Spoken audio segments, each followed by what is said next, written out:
जय श्री कृष्ण मित्रों। आज के वीडियो में हम दशा माता का व्रत और उसकी कहानी सुनेंगे। हिंदू धर्म में दशा माता की पूजा तथा व्रत करने का विधान है। माना जाता है कि जब मनुष्य की दशा ठीक होती है तब उसके सभी कार्य अनुकूल होते हैं, किंतु जब यह प्रतिकूल होती है तब मनुष्य को बहुत परेशानी होती है। इन्हीं परेशानियों से निजात पाने के लिए इस व्रत को करने की मान्यता है। दशा माता नारी शक्ति का एक रूप। दशा माता का व्रत होली के 10वें दिन हिंदू धर्म में विवाहित महिलाएं अपने परिवार की सलामती और सुखमय जीवन के लिए चैत्र कृत दशमी के दिन दशा माता का व्रत रखती है। इस दिन महिलाएं कच्चे सूत का डोरा लाकर डोरे की कहानी कहती है तथा पीपल की पूजा कर 10 बार पीपल की परिक्रमा कर उस पर सूत लपेटती है तथा डोरे में 10 गांठ लगाकर गले में बांधकर रखती है। इसलिए जो भक्त चैत्र कृष्ण दशमी तिथि को दशा माता का व्रत एवं पूजन करते हैं उनकी दरिद्रता घर से दूर चली जाती है। तो अब हम सुनेंगे दशा माता की दो रानी की कहानी। एक राजा था, उसकी 2 रानियां थी। बड़ी रानी के संतान नहीं थी, छोटी रानी के पुत्र था। रानी छोटी रानी और राजकुमार को बहुत प्यार करता था। बड़ी रानी छोटी रानी से ईर्ष्या करने लगी। बड़ी रानी राजकुमार के प्राण हर लेना चाहती थी। एक दिन राजकुमार खेलता खेलता बड़ी रानी के चौक में चला गया।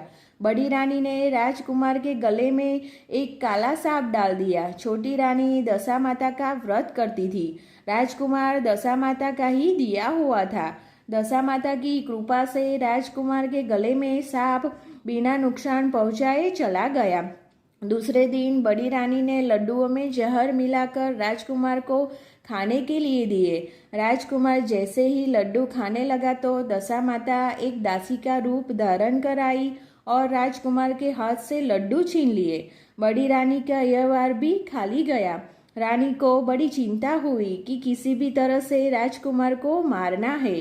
तीसरे दिन जब राजकुमार फिर बड़ी रानी के आंगन में खेलने गया तो रानी ने उसे पकड़कर गहरे कुएं में धकेल दिया। क्योंकि कुआं बड़ी रानी के आंगन में बना था, इसलिए किसी को भी पता नहीं चला कि राजकुमार कहाँ गया।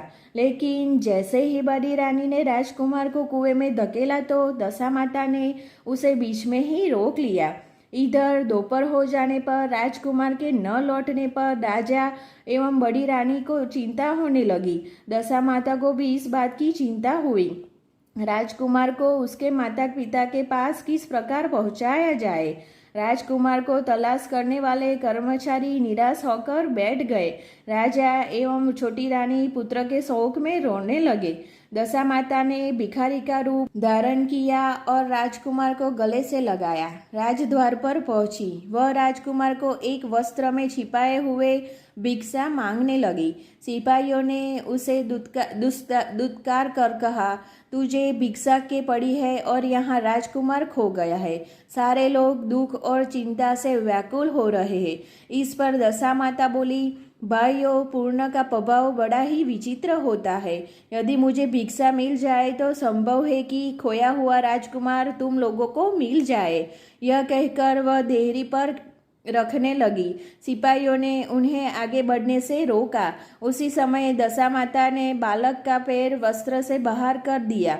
सिपाहियों ने समझा कि कुंवर उसके हाथों में है, इसलिए उसे अंदर जाने दिया। दशा माता कुंवर को लिए हुए भीतर चली गई। उसने राजकुमार को चौक में छोड़ दिया और वापस चली गई। परंतु रानी ने दशा माता रूपारी भिखारी को देख लिया था। उसने कहा कि खड़ी रहो और कौन हो तुम? तुमने 3 दिन मेरे बेटे को छिपा कर रखा है। तुमसे ऐसा क्यों किया? तुम्हें मेरे इस प्रश्न का उत्तर देना चाहिए। दशा माता उसी समय ठहर गई। उन्होंने बताया कि मैं तुम्हारे पुत्र की चोरी करने वाली नहीं हूँ। मैं तो तुम्हारी आराध्य देवी दशा माता हूँ। मैं तुम्हें सचेत करने आई हूँ कि बड़ी रानी तुमसे ईर्ष्या रखती है। वह तुम्हारे पुत्र के प्राण हर लेना चाहती है। एक बार उसने तुम्हारे पुत्र के गले में काला सांप डाला था, जिसे मैंने भगाया। दूसरी बार उसने उसे विष के लड्डू खाने को दिए थे, जिन्हें मैंने उसके हाथों से छीन लिए थे। इस बार उसने तुम्हारे तुम्हारे उस राजकुमार को अपने आंगन में कुएं में धकेल दिया था और मैंने उसे बीच में ही रोक कर रक्षा की। इस समय मैं भिखारिन के वेश में तुम्हें सचेत करने आई हूँ। यह सुनकर छोटी रानी दशा माता के पैरों में गिरकर क्षमा मांगने लगी।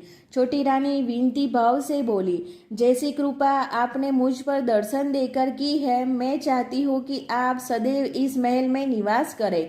मुझसे जो सेवा पूजा होगी मैं करूँगी। इस पर दशा माता बोली कि मैं किसी घर में नहीं रहती। जो श्रद्धापूर्वक मेरा ध्यान स्मरण करता है मैं उसी के हृदय में निवास करती हूँ।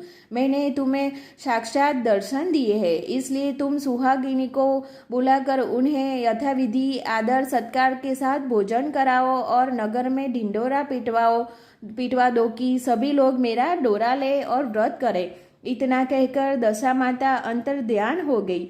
रानी ने अपने राज्य की सौभाग्यवती स्त्रियों को निमंत्रण देकर बुलाया और उपटन से लेकर सिरोभूषण श्रृंगार कर उनकी यथाविधि सेवा कर भोजन करवाया और दक्षिणा में गहने आदि देकर विदा किया। रानी ने अपने राज्य में ढिंढोरा पिटवा दिया कि अब से सब लोग दशा माता का डोरा लिया करें। जैसे दशा माता ने राजकुमार की रक्षा की, वैसे ही दशा माता का व्रत करने वाले सभी हरिभक्तों की दशा माता रक्षा करे, ऐसी मेरी प्रार्थना। जय श्री कृष्ण। धन्यवाद।